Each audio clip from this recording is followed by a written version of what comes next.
चाहिए। तो मैंने दिल्ली यूनिवर्सिटी के लिए ट्राई किया था असिस्टेंट प्रोफेसर के लिए, and there are some what से कि मतलब वहाँ पे जैक भी लगते हैं, मतलब कोई सिफारिश वाला सिस्टम भी होता है। कुछ वीडियो देखते हैं यूट्यूब पे, जैसे मेरे फीड में कई बार वीडियो आएंगे कि assistant professor at the age of 21, assistant professor at the age of 22। तो फिर वो क्या चीज़ है, देखो।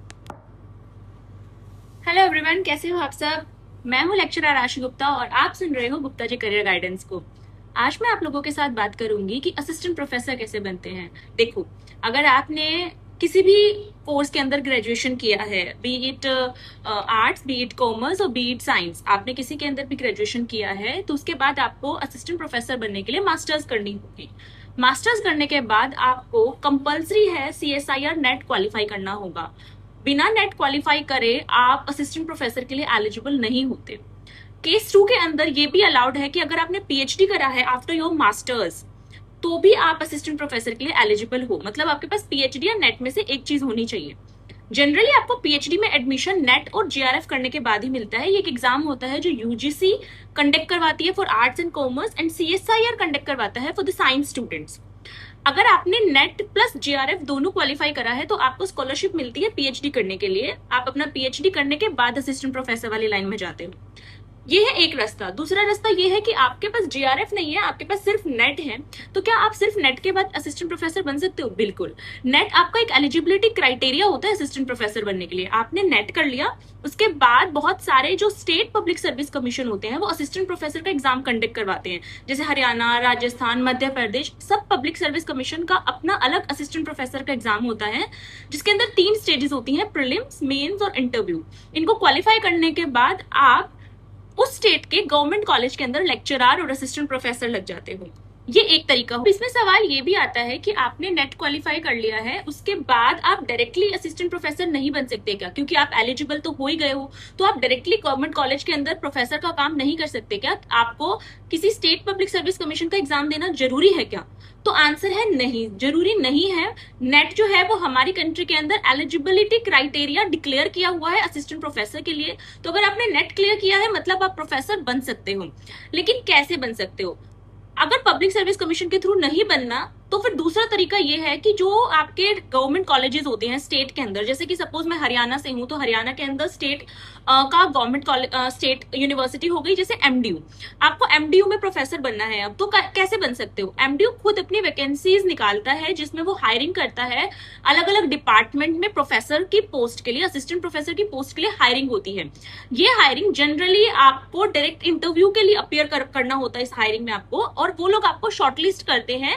शॉर्टलिस्ट के अंदर आपका ग्रेजुएशन, मास्टर्स और आपका नेट, GRF, PhD सबके स्कोर्स को मिला के आपकी शॉर्टलिस्टिंग होती है। अगर आप उस हायरिंग में शॉर्टलिस्ट होते हो, तो फिर आप इंटरव्यू के लिए अपीयर करते हो। मैंने खुद ऐसा ट्राई किया हुआ है, बट इसका माइनस पॉइंट ये है बेटा कि इसके अंदर ना बहुत ही कम वैकेंसीज होती हैं। जो डायरेक्ट हायरिंग होती है ना यूनिवर्सिटीज की, उसमें वैकेंसी बहुत कम होती है। कोई एक डिपार्टमेंट में 1 सीट या 2 सीट जनरल के लिए, कोई 1 सीट EWS के लिए, मतलब इस तरीके से वैकेंसीज रहती हैं। ऐसा बम्पर वैकेंसी जो आती है वो सिर्फ स्टेट पब्लिक सर्विस कमीशन जब आपका एग्जाम कंडक्ट करवाता है ना असिस्टेंट प्रोफेसर के लिए, उसी के अंदर बम्पर वैकेंसीज आती हैं, जिसके लिए बच्चे तैयारी करते हैं, जिसमें 3 स्टेजेस होती है, उसमें बहुत पढ़ना होता है। मैंने खुद भी अपीयर किया है, कुछ मार्जिन से I miss the cut off. तो 2 तरीके हो गए, आपको प्लस पॉइंट पता चल गया, माइनस पॉइंट भी पता चल गया। तो आप डायरेक्ट यूनिवर्सिटी हायरिंग के थ्रू भी जा सकते हो, बट मैंने आपको बता दिया है कि उसमें वैकेंसीज कम रहती हैं, चांसेस कम रहते हैं। दूसरा, उसमें PhD वालों को थोड़ा प्रेफरेंस ज्यादा मिलता है। इनफैक्ट अगर मैं आपको बात बताऊं जो रियलिटी है, अगर आपको रियल चेक चाहिए, तो मैंने दिल्ली यूनिवर्सिटी के लिए ट्राई किया था असिस्टेंट प्रोफेसर के लिए, and there are some what से कि मतलब वहां पे जैक भी लगते हैं, मतलब वही सिफारिश वाला सिस्टम भी होता है। क्योंकि देखो, इतनी बड़ी यूनिवर्सिटी है और एक एक 2 पोस्ट के लिए हायरिंग करनी है असिस्टेंट प्रोफेसर की, तो वहां पे थोड़ा सा सिस्टम ऐसा रहता है कि कई बार आपको देखने को मिलेगा कि चीजें जो हैं वो दूसरे लेवल पे भी चल रही हैं। ठीक है, ट्रांसपेरेंट प्रोसीजर भी होता है, बट जो इनट्रांसपेरेंसी है वो भी कहीं ना कहीं देखने को मिल सकती है। तो वो आपको मेंटली उसके लिए प्रिपेयर रहना चाहिए। तो क्या असिस्टेंट प्रोफेसर बनना इतना डिफिकल्ट है? तो इसका आंसर है कि हाँ, डिफिकल्ट तो है, टाइम टेकिंग भी है, क्योंकि थोड़ा लेंदी हो जाता है। पहले 3 साल आप ग्रेजुएशन करते हो, फिर 2 साल आपने मास्टर्स की है, उसके बाद आप नेट क्वालिफाई करते हो। बच्चों को नेट क्वालिफाई करने में भी 1-2 साल लग जाते हैं कई बार। जैसे मेरा फर्स्ट अटेम्प्ट में हो गया था। फर्स्ट अटेम्प्ट में करने के लिए आपको थोड़ा सा ग्रेजुएशन और पोस्ट ग्रेजुएशन में अच्छे से पढ़ना होगा, क्योंकि नेट के अंदर आपका बेसिकली वही सिलेबस रहता है। और एग्जाम स्ट्रेटेजी भी मैटर करती है कि किस तरीके से आप एग्जाम को टैकल कर रहे हो, एग्जाम आपसे क्या डिमांड करता है वो आपको पता होना चाहिए। अगर आपको नेट क्वालिफाई करने के लिए गाइडेंस चाहिए तो प्रॉपर वीडियो मैं बना सकती हूँ, आप मुझे कमेंट बॉक्स में बता देना कि मैम नेट क्वालिफाई कैसे करना है, क्या स्ट्रेटेजी रहनी चाहिए, उस पर वीडियो बना दीजिए, then I will make the video for you. तो हाँ बेटा, थोड़ा सा लंबा कोर्स है इसमें, कह सकते हो, क्योंकि अगर आप पीएचडी में भी एनरोल करते हो तो आपके 5 साल, लगभग 5 साल का मैं मान के चल रही हूँ, 4-5 साल आपको पीएचडी में भी लग जाते हैं। अच्छा, फिर हम कुछ वीडियोस देखते हैं यूट्यूब पे, जैसे मेरे फीड में भी कई बार वीडियो आएंगे कि assistant professor at the age of 21, assistant professor at the age of 22। तो फिर वो क्या चीज है? देखो, मैं ये नहीं बोलूंगी कि सब कुछ फेक है, लेकिन बहुत कुछ सोशल मीडिया पे फेक भी है।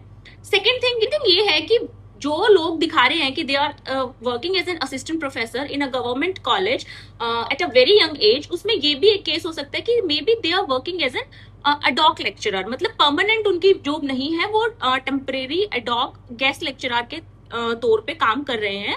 क्योंकि जनरली अगर आप किसी यूनिवर्सिटी से मास्टर्स कर रखा है आपने और आप वहां पे गोल्ड मेडलिस्ट वगैरह हैं, तो वो यूनिवर्सिटी में आपको पढ़ाने का मौका भी मिल जाता है। इस तरीके से भी आप मतलब एक प्रोफेसर वाला फील ले सकते हैं। So this is all for today video. I hope कि आपको थोड़ी सी हेल्प मिली होगी कि किस तरीके से असिस्टेंट प्रोफेसर बना जाता है, कितना ड्यूरेशन इसमें लगता है। फॉर मोर, अगर आपकी कोई और क्वेरीज हैं, then you can put them down in the comment box, I will surely reply them and see you in the next video. तब तक के लिए बाय बाय।